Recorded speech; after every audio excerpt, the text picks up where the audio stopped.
और इनको कैसे इम्प्लीमेंट किया जाता है अंडर द ऑपरेटिंग सिस्टम जो है, हम इन दोनों टॉपिक्स को देखेंगे बेसिकली। तो first of all let's say हमारे पास यहाँ पे 5 यूज़र हैं। इन 5 यूज़र्स में से 2 यूज़र्स जो हैं इनको रिसोर्स 1 स्कैनर जो है उसके राइट्स या एक्सेस जो है वो एलोकेट किए गए। सो यूज़र 1 और यूज़र 2 जो है वो स्कैनर को एक्सेस कर सकते हैं, यानी कि रिसोर्स 1 को जो है वो एक्सेस कर सकते हैं और यूटिलाइज़ कर सकते हैं। इसी तरह यूज़र 3, 4 एंड 5 जो है उनको रिसोर्स 2 के एक्सेस दिए गए हैं, दैट इज़ प्रिंटर। और यूज़र 3, 4 और 5 जो है वो यूज़र जो हैं वो रिसोर्स 2 यानी कि प्रिंटर को यूज़ कर सकते हैं। अगर यूज़र 3 जो है वो रिसोर्स 1 को यूज़ करना चाहता है और इसको एक्सेस करने की कोशिश करता है, so that come under the topic of protection. So only the legal or legitimate user will allow to use the resources in a systems. So systems के अंदर जो है जो resources हैं वो सिर्फ लीगल और लेजिटिमेट यूज़र जिनको राइट्स या प्रिविलेजेस होंगे they can use the resources. So that is protection. Protection में बेसिकली इंटरनल थ्रेड्स को जो है वो डील करते हैं। जितने भी सिस्टम के इंटरनल थ्रेड्स हैं that comes under the protections. So assuming that कि ये आपका एक बाउंड्री ऑफ ऑर्गेनाइजेशन है और ये तमाम रिसोर्सेज हैं इन ऑर्गेनाइजेशन के अंदर। एक एक्सटर्नल पर्सन जो है somebody want to access these resources and they want to attempt to access these resources। तो इसको प्रोटेक्ट करने के लिए आपके पास फायरवॉल की ऑप्शन है दैट विल प्रोटेक्ट और guard the external body, external user cannot access these resources. So firewall protection जो है वो basically under comes to security. तो सिक्योरिटी जो है that is provide the external protection against the external threat. External threats जो होती हैं वो आपकी सिक्योरिटी के अंडर आती हैं। सो फायरवॉल हो गई, इंक्रिप्शन मेथड हो गए, these are the method which provide the protection against the external threats. So तो प्रोटेक्शन एंड सिक्योरिटीज़ जो हैं दैट इज़ टू टर्मिनोलॉजी, और ये जो है इस डायग्राम के ज़रिए मैंने आपको एक्सप्लेन करने की कोशिश की। लेट्स सी आगे हम मूव करते हैं, इनको थोड़ा सा डिटेल में देखते हैं। तो operating system provide the measures to prevent the interference with the utilisation of logic and physical resources which are known as a security and protection. जो मेजर या स्टेप्स लिए गए हैं कि इंटरफेरेंस या इंटरवेंशंस आपस में लॉजिक और फिज़िकल रिसोर्सेज की यूटिलाइजेशन जो है वो ना हो, स्मूथली जो है वो लीगल और लेजिटिमेट यूज़र जो हैं वो इन रिसोर्सेज को यूज़ करें, इनको हम सिक्योरिटी एंड प्रोटेक्शन के जो है प्रोटेक्शन या सिक्योरिटी कहेंगे। The security and protection are sometime interchangeable use as they do not sound very distinctive, although the term security and protection are majorly different। अक्सर जो है इसको सिक्योरिटी और प्रोटेक्शंस को जो है वो इंटरचेंज किया जाता है, कन्फ्यूजन हो जाती है और इनके दरमियान में डिफरेंशिएट नहीं होता, बट दोनों टर्मिनोलॉजी जो हैं वो डिफरेंट हैं। दोनों के जो हैं रोल्स हैं प्रोटेक्शन और सिक्योरिटी के, they perform different roles. So protection जो है that will deal internal threats and security will deal the external threats। If computer system has multiple user and allow the concurrent execution of multiple process, then access to the data must be regulated। अगर multi user environment है जहाँ पे एक से ज़्यादा process जो है वो एग्जीक्यूट हो रहे हैं और उनके अंदर डाटा जो है उनको मस्ट बी अ रेगुलेट, उनको एक मैकेनिज़्म या तरीका या प्रोटेक्शन प्रोवाइड करनी है कि they will access these data in multi-user environment. For that purpose, mechanism ensure that files, memory, segments, CPU, and other resources can be operated on by only those processes that have gained a proper authorization from the operating system। यानी कि वो ये जो resources logical और physical resources हैं, एक mechanism, एक तरीका या प्रोसीजर होना चाहिए जिसके थ्रू ये प्रोसेस जो हैं इन रिसोर्सेज को यूटिलाइज़ कर सकें, जिनके पास प्रॉपर ऑथराइजेशन हो फ्रॉम ऑपरेटिंग सिस्टम्स, वो इनको यूटिलाइज़ कर सकें। जैसे कि हमने इस डायग्राम में देखा था कि 2 यूज़र्स के पास ऑथराइजेशन थी रिसोर्स 1 की और 3 यूज़र्स के पास ऑथराइजेशन थी जो कि उन्होंने रिसोर्स 2 को यूज़ करना था। सेम इसी तरह आपके पास जितने भी प्रोसेस मेमोरी के अंदर या CPU के अंदर कंकरेंटली एग्जीक्यूट हो रहे हैं, दे मस्ट बी ऑथराइज्ड कि वो इन रिसोर्सेज को यूज़ कर सकें। For example, memory addressing hardware ensure that process can execute only within its own address space। अब ये एड्रेसिंग जो है ये हम देखेंगे मेमोरीज़ के टॉपिक के अंदर, जब हम मेमोरीज़ के चैप्टर पढ़ेंगे उसमें देखेंगे कि किस तरह एक प्रोसेस को जो है वो एड्रेस एलोकेट किए जाते हैं और वो अपनी एड्रेस स्पेस के अंदर रहते हुए अपने जो है टास्क वो परफॉर्म करते हैं। So only the operating system ensure करता है कि प्रोसेस जो है वो अपने ही एलोकेटेड करते हुए एलोकेटेड एड्रेस स्पेस के अंदर रहते हुए ही वो अपने टास्क या जॉब को जो है वो परफॉर्म करें। इसी तरह timer ensure that no process can gain the control of the CPU without eventually give up the control। इसी तरह मल्टीटास्किंग या मल्टी प्रोसेसिंग सिस्टम है, मल्टी प्रोग्रामिंग, जहाँ पे CPU जो है वो एक से ज़्यादा टास्क परफॉर्म कर रहा है। सो वो ये इंश्योर करेगा कि हर प्रोसेस को जो टाइम एलोकेट किया गया है वो उससे ज़्यादा टाइम जो है वो गेन या यूटिलाइज़ ना करे, अपने जो है मुकर्रर टाइम के ऊपर जो है वो CPU को जो है वो छोड़े और नेक्स्ट प्रोसेस को वो CPU जो है वो एलोकेट कर दिया जाए। So that is under the protection then is any mechanism for controlling and authorising the access of process और user to resource defined by the computer system. So that is the protection mechanism है जो कि control भी करता है और authorise भी करता है प्रोसेस को जो कि प्रोसेस भी हो सकते हैं, यूज़र्स भी हो सकते हैं और प्रोसीजर्स भी हो सकते हैं जिनको रिसोर्सेज चाहिए हैं। कंप्यूटर जो है उनको डिफ़ाइन करता है कि उनको एलोकेशन उनकी और उनकी यूटिलाइजेशन जो है that is under the protection. As a result these authorized process and user can function on the CPU, memory segments and other resources।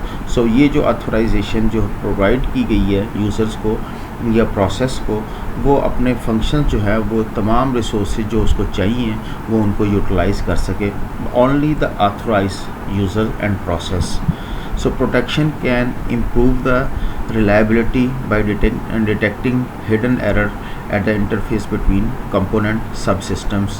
so protection एक तरह की रिलायबिलिटी को भी इंक्रीज़ करता है। अगर कोई हिडन एरर्स जो हैं वो आते हैं, वो सब कंपोनेंट्स जो वर्किंग कर रहे होते हैं सिस्टम के अंदर, वो मे बी अगर वो डिटेक्ट ना हो, that will create a mall functioning. वो सिस्टम जो सब सिस्टम जो है वो एरर्स जनरेट होने की वजह से जो है वो अपनी फंक्शनैलिटी जो है वो अपना फंक्शन जो है वो काम करना छोड़ दें। But under the protection reliability जो है वो इंक्रीज़ हो जाती है।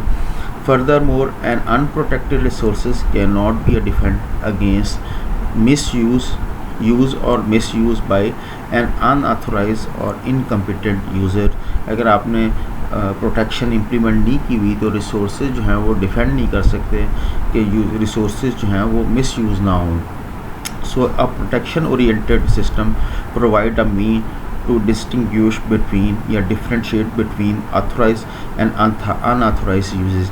सो अगर आपने प्रोटेक्शन इम्प्लीमेंट की है तो सिस्टम आपको डिफरेंशिएट करता है कि ये ऑथराइज्ड यूज़ है और that is unauthorised use. Example है किसी भी ऑर्गेनाइजेशन के अंदर, अगर any organisation can have a multiple department under which the several employ work. एक ऑर्गेनाइजेशन है जिसके अंदर मल्टीपल डिपार्टमेंट्स हैं जो काम कर रहे हैं। The different departments can share a common information with each other but not the sensitive information. So different employees have distinct access rights to the information according to which they can access the particular data.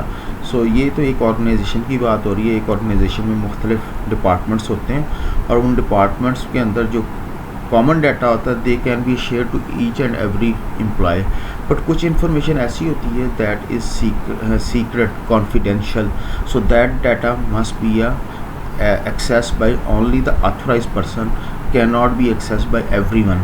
Let's say कि departments हैं एक organisation के अंदर, आपके पास HR का department है, उसके बाद एडमिन का डिपार्टमेंट है, सेल का डिपार्टमेंट है, मार्केटिंग का डिपार्टमेंट है, प्रोडक्शन का डिपार्टमेंट है। ये एक मैन्युफैक्चरिंग सपोज़ हम लेट्स से कहते हैं एक कंपनी है वो मैन्युफैक्चरिंग कर रही है और उसके मुख्तलिफ डिपार्टमेंट्स हैं, तो हर एम्प्लॉय का डाटा जो है वो कॉमन डाटा भी वो एक्सेस कर रहे होंगे और कुछ डाटा ऐसा होगा जो कि सीक्रेट डाटा होगा जो कि हर कोई एक्सेस नहीं कर सकता। फॉर एग्जांपल कि सेल डिपार्टमेंट में ये वो डाटा मौजूद है कि कितनी सेल हुई है, कितनी इनकम हुई है एक पर्टिकुलर मंथ में या एक पर्टिकुलर ईयर्स में।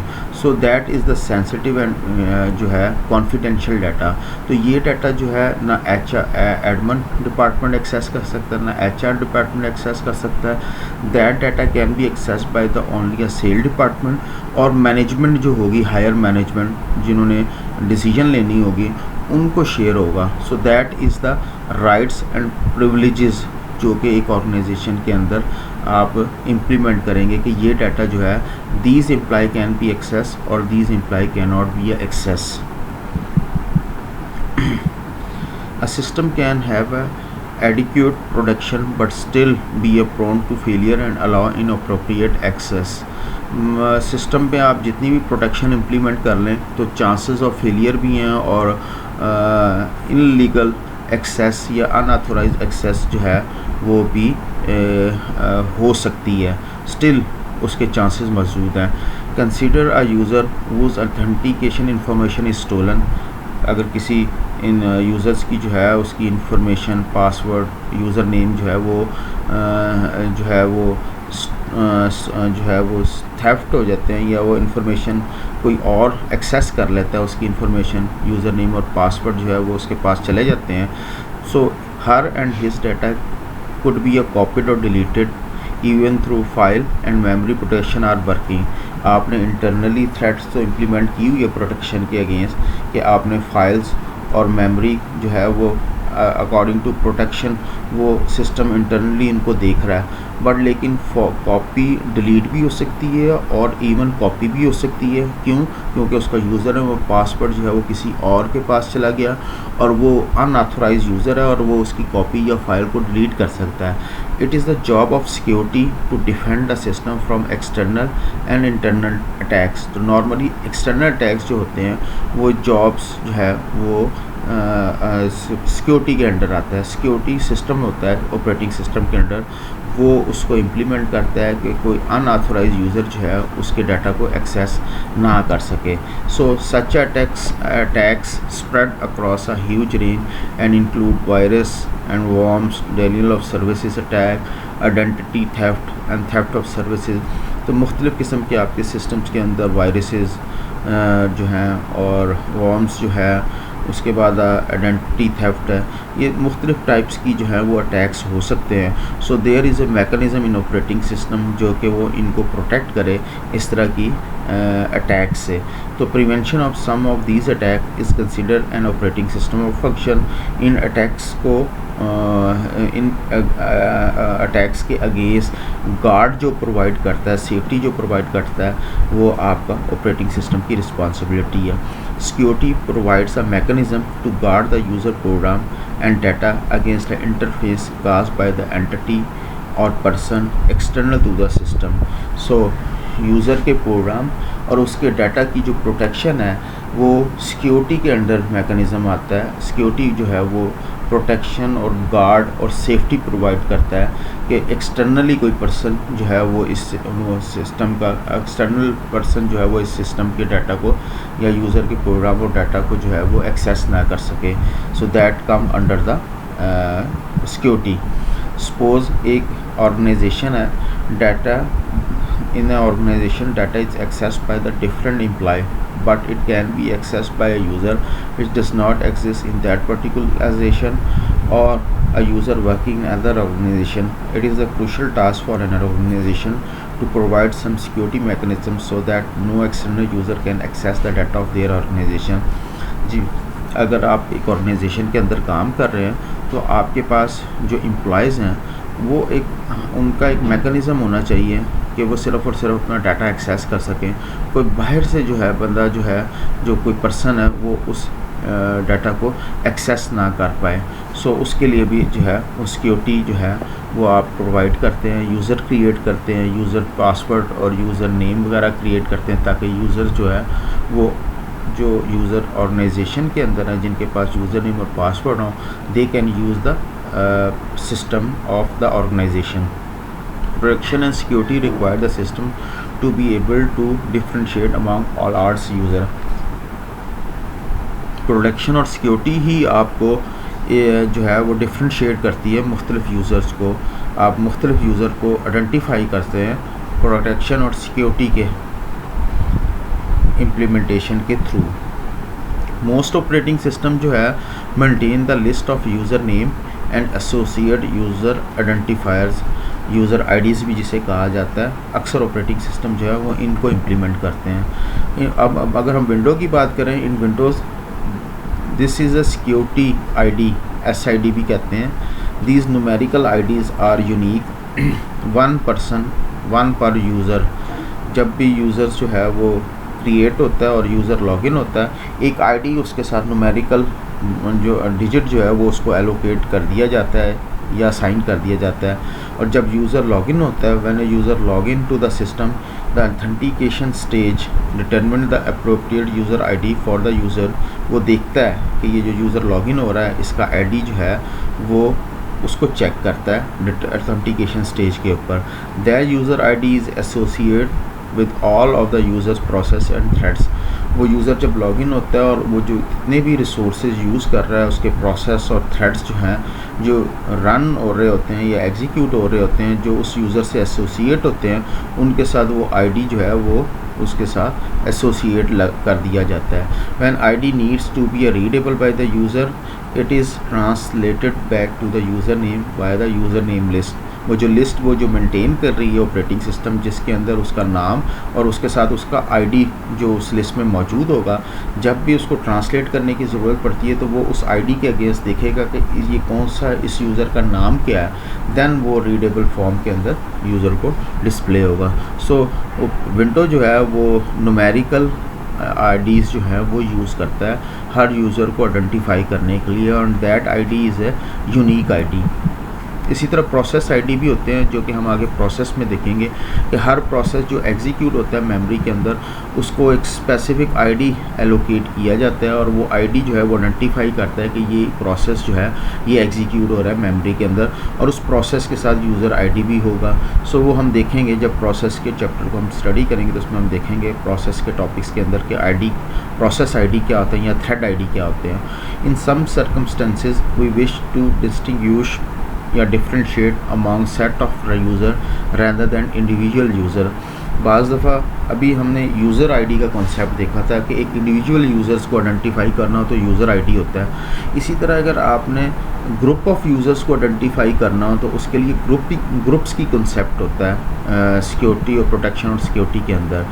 सपोज़ कि आप कहते हैं जी कि ये डिपार्टमेंट जो है HR का डिपार्टमेंट है या सेल का डिपार्टमेंट है, तो आप चाहते हैं कि सेल के डिपार्टमेंट्स जो यूज़र हैं उनका एक ग्रुप क्रिएट कर दिया जाए, उनको एक सर्टेन टाइप्स की प्रिविलेजेस, राइट्स या एक्सेस जो है वो उनको एलोकेट कर दिया जाए। तो जो नया यूज़र जो भी नया एम्प्लॉय आएगा सेल डिपार्टमेंट के अंदर, उसका यूज़र क्रिएट करने के बाद उसको जो है सेल ग्रुप के अंदर उस आईडी को ऐड कर दिया जाएगा। तो जो उस ग्रुप के अंदर जितनी भी आपने सिक्योरिटी इम्प्लीमेंट की होंगी या जो राइट्स या प्रिविलेजेस उसको दिए होंगे वो ऑटोमेटिकली उस यूज़र को असाइन हो जाएंगे। सो ग्रुपिंग का एक कॉन्सेप्ट है जो कि अक्सर ऑपरेटिंग सिस्टम जो है ग्रुप्स भी अलाउ करते हैं कि आप ग्रुप क्रिएट भी कर सकते हैं। लास्ट सेमेस्टर के अंदर आप लिनक्स जो है वो ऑपरेटिंग सिस्टम को स्टडी करेंगे, उसमें हम देखेंगे कि हम ग्रुप्स किस तरह क्रिएट करते हैं। तो for example the owner of a file on a Unix system, Unix and Linux that is the operating system. So Unix जो है वो मोस्टली कमांड प्रॉम्प्ट है और लिनक्स जो है वो बेसिकली ग्राफिकल इंटरफेस भी प्रोवाइड करता है, but both are operating system may be allow to issue all operation on that file. एक फ़ाइल आपने क्रिएट की है तो यूनिक्स ऑपरेटिंग सिस्टम जो है वो आपको अलाउ करता है कि उसके ऊपर तमाम ऑपरेशन आप परफॉर्म करें, लेकिन आप उसके ऊपर सिक्योरिटी भी इम्प्लीमेंट कर सकते हैं। Whereas selected set of user may be allowed only to read the file. आप चाहते हो कि ये फ़ाइल जो है वो एक ग्रुप ऑफ यूज़र जो है सिर्फ इसको रीड कर सकें। सपोज़ आप कहते हो कि ये HR डिपार्टमेंट जो है वो इसको रीड कर सके, तो उस फाइल के ऊपर रीड ओनली के राइट्स आप दे दें। तो वो ग्रुप्स वो यूज़र जो कि HR डिपार्टमेंट के अंदर HR का एक ग्रुप क्रिएट किया हुआ है उसके अंदर जितने भी यूज़र होंगे वो उस फाइल को सिर्फ जस्ट रीड कर सकेंगे, उसके अंदर राइट नहीं कर सकते। इसी तरह to accomplish this we need to define a group name and the set of user belonging to that group. जैसे कि मैं बता चुका हूँ कि आप ग्रुप बनाते हैं और उन ग्रुप के अंदर फिर आप यूज़र रखते हैं। जब उस ग्रुप्स के अंदर जितने भी आपने वो राइट्स या प्रोटेक्शन या सिक्योरिटी इम्प्लीमेंट की हैं वो ऑटोमेटिकली उस ग्रुप के अंदर जितने भी यूज़र बिलोंग करेंगे वो उनके ऊपर इम्प्लीमेंट हो जाएगा। सो इस तरह ऑपरेटिंग सिस्टम के अंदर आप ग्रुप्स भी क्रिएट कर सकते हैं और उस ग्रुप्स के ऊपर आप पर्टिकुलर सिक्योरिटी इम्प्लीमेंट करके वो ऑटोमेटिकली उन तमाम यूज़र को राइट्स जो हैं वो प्रोवाइड कर देंगे। तो group functionality can be implemented as a system wide list of group name and group identifier. जिस तरह यूज़र आइडेंटिफायर थे जो कि विंडो में हमने पीछे देखा कि विंडोज़ जो है वो एक आईडी क्रिएट करता है हर यूज़र के लिए, तो ये ग्रुप आपने डिफ़ाइन किए हैं किसी भी ऑपरेटिंग सिस्टम के, तो ग्रुप आइडेंटिफायर होगा जो कि उस ग्रुप को आइडेंटिफाई करेगा। लिनक्स के अंदर जो है वो भी न्यूमेरिक वैल्यू होती है और वो ग्रुप को जब ग्रुप क्रिएट करते हैं तो वो ऑटोमेटिकली ऑपरेटिंग सिस्टम उस न्यूमेरिक वैल्यू को उस ग्रुप को असाइन कर दी जाती है। तो वो फिर जब भी आप उसका न्यूमेरिक वैल्यू देखेंगे तो आप फ़ौरन आपको आइडिया हो जाएगा कि ये कौन सा ग्रुप है। तो वो बेसिकली सेम इसी तरह ही है, न्यूमेरिक वैल्यू जिस तरह यूज़र्स के साथ है इसी तरह ग्रुप के साथ भी एक आईडी क्रिएट हो जाता है ऑपरेटिंग सिस्टम और वो आइडेंटिफाई करता है इस ग्रुप को। A user can be in one or more group depending upon the operating system design decision. The user group ID are also included in every associate process and thread. जिस तरह users जब अपना कोई process और thread को execute करता है तो उसके साथ उसका यूज़र आईडी एसोसिएट होता है जो कि जिससे पता चलता है कि ये जो प्रोसेस या थ्रेड एग्जीक्यूट हो रहा है ये किस यूज़र से बिलोंग करता है। इसी तरह ग्रुप आईडी भी होता है जो कि ग्रुप, जैसे अभी मैंने पीछे बताया भी था कि ग्रुप आईडी भी न्यूमेरिक वैल्यू होती है जो कि एसोसिएट होती है जब ग्रुप क्रिएट हो जाता है। तो एक यूज़र जो है वो एक ग्रुप में भी हो सकता है और एक से ज़्यादा ग्रुप में भी वो जो है फॉल कर सकता है। तो वो हो सकता है कि एक यूज़र जो है वो एक या दो या तीन डिपार्टमेंट में उसका रोल है और वो फंक्शन टास्क परफॉर्म कर रहा, दो या दो से ज़्यादा डिपार्टमेंट में परफॉर्म कर रहा, तो उस यूज़र की जो है वो दो ग्रुप्स के अंदर वो उसका यूज़र जो है वो लाई करता होगा। तो इसी तरह वो यूज़र जो ग्रुप जो प्रोसेस और थ्रेड्स मेमोरी के अंदर एग्जीक्यूट होंगे तो उनके साथ ग्रुप आईडी भी जो है वो एसोसिएट होगा जिससे इंडिकेट कर रहे होंगे कि ये प्रोसेस और थ्रेड जो हैं ये किस ग्रुप से बिलोंग करते हैं। सो सेम एज जैसे यूज़र आईडी हैं इसी तरह ग्रुप आईडी भी हैं। कुछ की डिफरेंसेस हैं प्रोटेक्शन और सिक्योरिटी के हवाले से, उनको हम व्यू कर लेते हैं जो कि अभी हमने स्टडी किया, उसको सम अप करते हैं। The security provide a mechanism to verify the user और process identity to let it use the system. On the other hand, protection control the access to the system resources कि हम detail में देख चुके हैं। ये एक ही डिफरेंस है प्रोटेक्शन और सिक्योरिटी के हवाले से। Protection involve the internal type of threats whereas in security external threats are also involve. Protection जो है वो इंटरनल थ्रेड्स को डील करती है और सिक्योरिटी जो है वो एक्सटर्नल थ्रेड्स को देती है. That is other difference. And authorisation is use in protection mechanism. On the contrary the security mechanism authenticates. So authorisation जो है वो प्रोटेक्शन के अंडर आता है और ऑथेंटिकेशन जो है that comes under the security mechanism. So that is protection and security. अब अगर हम कुछ चीज़ें जो है वो सिस्टम के अंदर देखना चाहें तो उसको हम जो है वो देखते हैं. अगर आपने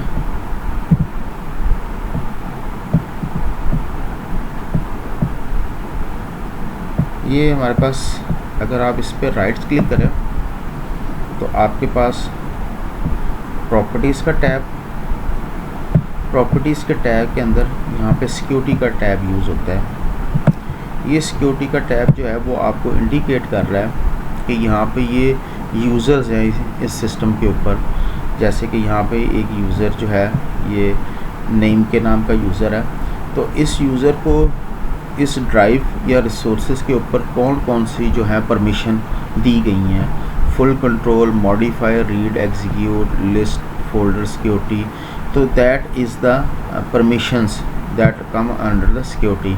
आप यहाँ पे एडिट के बटन पे क्लिक करके आप यहाँ पे मज़ीद यूज़र्स अगर आप ऐड करना चाहें, आपने कहीं नई यूज़र ऐड किया हुआ है, उस यूज़र को राइट्स देना चाहते हैं तो वो आप यहाँ से सर्च करके वो यूज़र का नाम लिखेंगे, वो यूज़र का नाम यहाँ पे डिस्प्ले हो जाएगा. ओके पे क्लिक करेंगे.